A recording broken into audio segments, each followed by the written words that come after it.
Hokies. Tony Robie, head wrestling coach. How's everybody doing?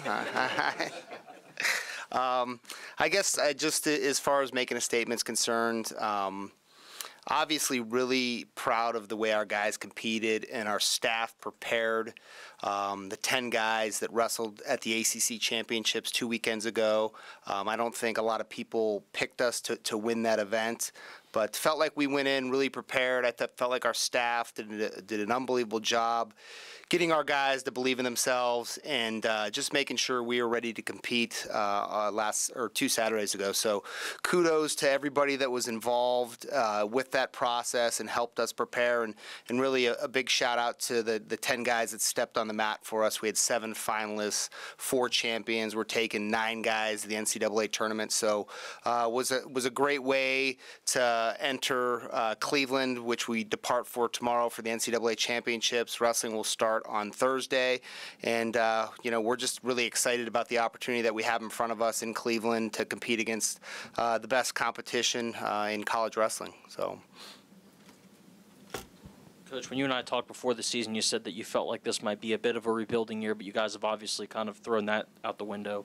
What kind of growth have you guys had this year to kind of get from where you were at the start of the season to where you are now?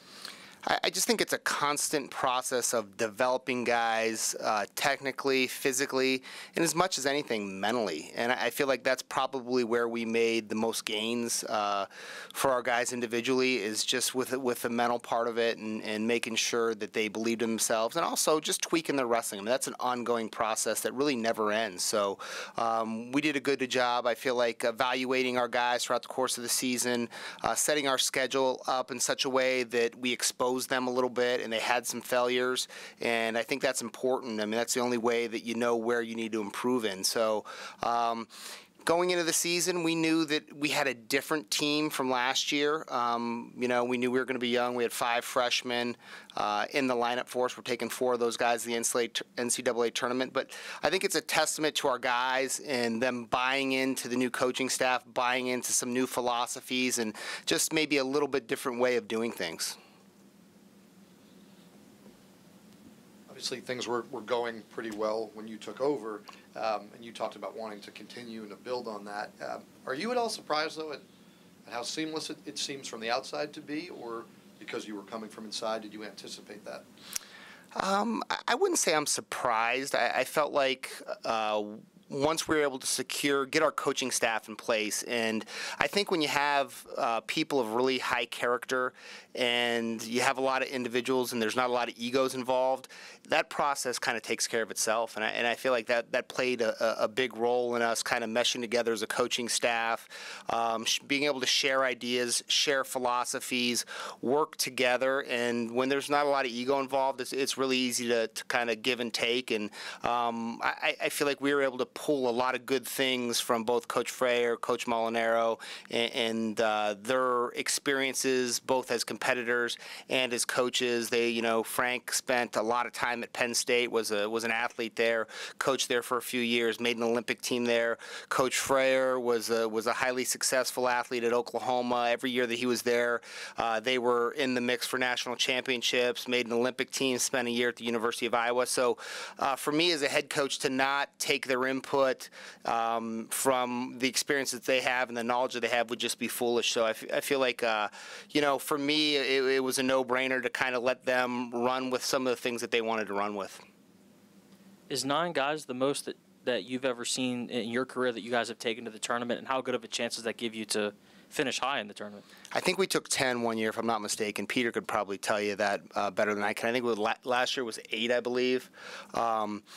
It does help you, but at the end of the day, you got to have guys that are scoring points for you. So, we're taking out of the 9 guys that we're taking, 5 of them are seeded, 3 of them are seeded in the top 6. So you have to have point scorers there. I mean, so the approach with these young guys, Andrew Dunn and Kyle Nordstrom, neither of those guys won a match at the ACC championships. So they've got to go in there ready to compete and not just be happy being at the NCAA tournament. And when you're unseeded, your draw is a little bit more difficult. You have a better chance of facing a seeded guy right out of the chute. So the degree of difficulty definitely goes way up. But I think overall as a team, I like where we're at. I feel good about a lot of guys' chances to be on the top of the podium and win a national championship, and a lot of guys earning All-American honors, which is the top 8. I should probably know a little more of this, but of the 9 guys you're taking, 1 or 2 that really surprised you, or that their road there maybe wasn't as predictable as the others? I think if you look at the results from the ACC championships, Brent Moore at 141 was definitely a pretty big surprise. He ended up winning the ACC championships, knocking off, I think, the number 3 or 4 ranked guy in the country in the finals of the ACCs, Kevin Jack from NC State, who he had gotten tech-falled by 2 weeks prior to that. So I'm not necessarily surprised that Brent qualified for the Nationals, but I think if there was one surprise in terms of him being an ACC champion, winning the OW, I don't think a lot of people would have predicted that. Was a little bit surprised, to be quite honest, when Kyle Nordstrom at 125 received an at-large bid. I didn't expect that. But as far as everything else went, I mean, I kind of expected those other 7 or 8 guys to be able to advance to the NCAA championships. You were talking about the seedings a little while ago. Were you happy with how that shook out? I think so. I don't really worry a whole lot about the seedings or the rankings or where our guys are at in the bracket. I've been to this tournament enough times to know that there's one thing that happens all the time, and that's there's a lot of upsets. And you don't have to wrestle the other 32 guys in the bracket. You only have to wrestle one guy at a time. If you win 5 matches in a row, you're going to win a national title. So our approach is that we're just going to focus on the one guy that's in front of us, and we're not going to look ahead too much. But as far as kind of where they fell in the bracket, I feel pretty good about it.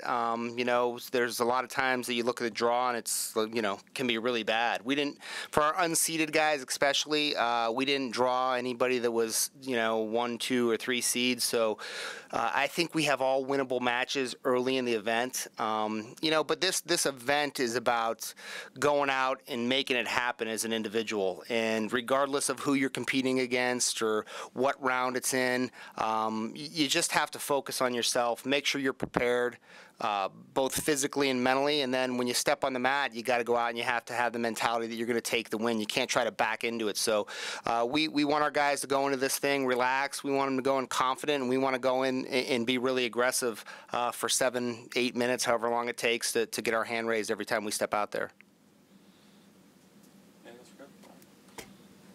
You mentioned you have several guys that are seated pretty highly. Virginia Tech doesn't have an individual national champion. Do you think that's something that we could see this year, be it whether it's Haught or whether it's McFadden?